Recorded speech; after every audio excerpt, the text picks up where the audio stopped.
31 দফাটা সকল রাজনৈতিক দলের মতামত নিয়ে আমরা প্রথম 27, পরে এটা 31 হলো।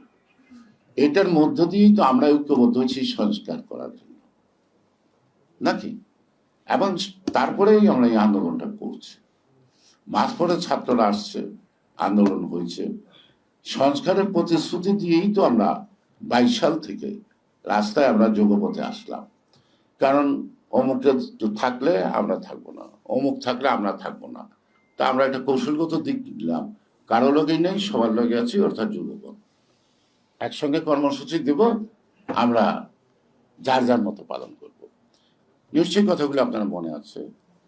এবং অনেকে পরোক্ষ বলছে এই কারণে যে অনেক সময় আমাদের মতামতের, তাদের দৃষ্টিভঙ্গি থেকে যে বিবৃতিগুলি আছে সেগুলি আমাদের বিপক্ষে যায়।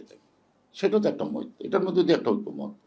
তাহলে 31টি সংস্কার প্রস্তাবের মধ্য দিয়ে বৃহত্তম রাজনৈতিক দলগুলি তার সংখ্যা 50-এর উপর আমরা যখন একমত পোষণ করলাম, তা আপনারা এত বড় বড় বিজ্ঞ লোক আনা তো খাতি পরীক্ষার খাতা দেখার জন্য 5 জন যে বসায় দেন না। 31 দফা সংস্কার প্রস্তাব কোনটা পছন্দ কাটেন আর কোনটা সংযোজন করতে করেন।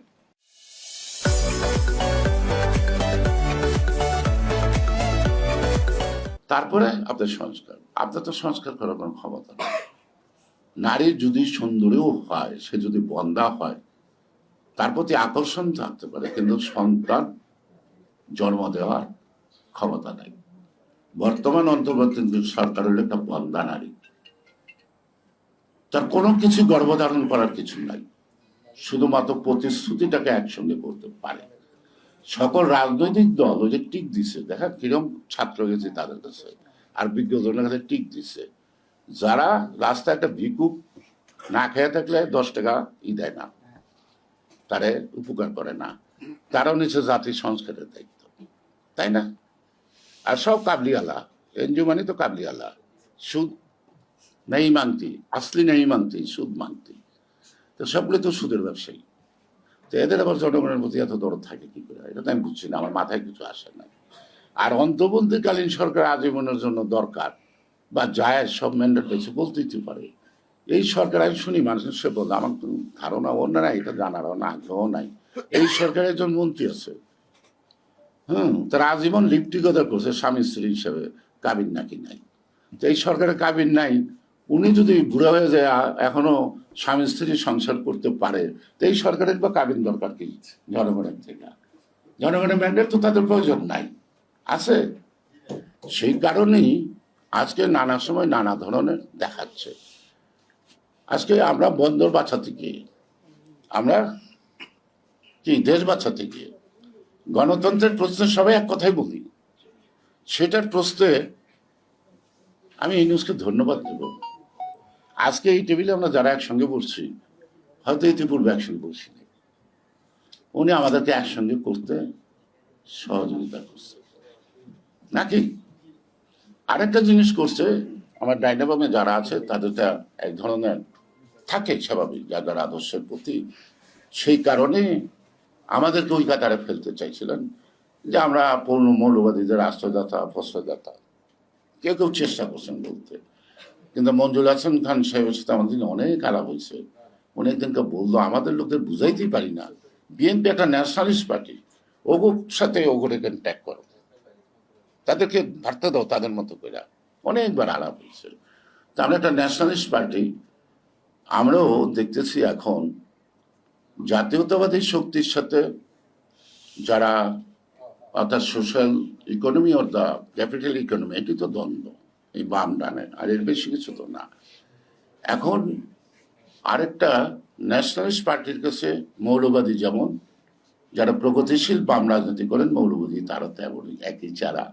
এইটা ডক্টর ইউনূস সাহেব ডিভাইড করে দিয়েছে, মৌলবাদীদের একখানে করে ফেলছে ক্ষমতায় থাকার জন্য।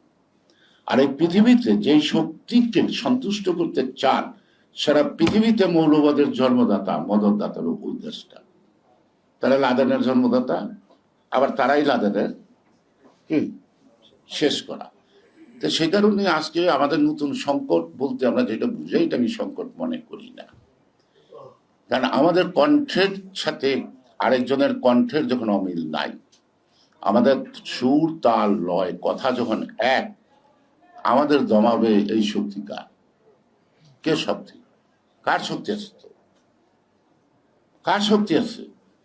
ভাবছিলেন নাইদ এটা বলে, আর ইউটিউবরা বলছে আমরা আসতেছি। আসেন ভাই, আসেন, দেশে আসেন, আন্দোলন করেন।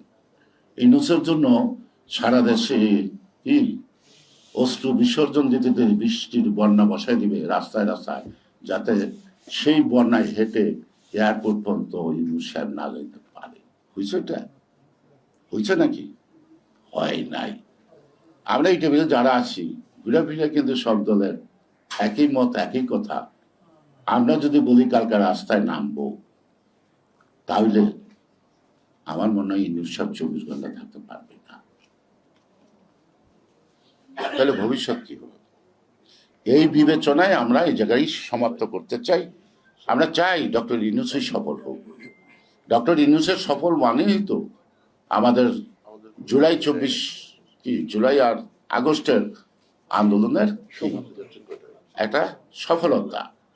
আর আজকে যারা নাকি জুলাই 24 থেকে এই 11 দিনের আন্দোলনে মুকুট চায়, তাদের কিন্তু মুকুট অনেক আগেই জাতি দিয়ে দিচ্ছে, আমরাও দিয়ে দিচ্ছি। আজকে আমরাও আন্দোলন করছি, আমরাও মুক্তিযুদ্ধ করছি। মুক্তিযুদ্ধের পরে আমি মন্ত্রী হওয়ার আগ পর্যন্ত সচিবালয়ে ঢুকি নাই, চিনি না।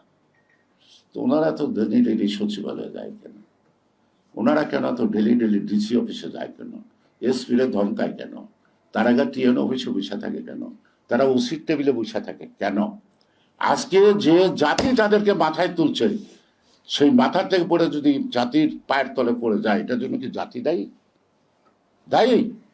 আজকেও বলে যাচ্ছি, গণতন্ত্র জনগণের মৌলিক অধিকার, জনগণের মালিকানা, ভোটাধিকার নির্বিঘ্নে প্রতিষ্ঠিত করা দিনটি না দেখে ঈশ্বর যেন আমাদেরকে চিন্তায় না তোলে।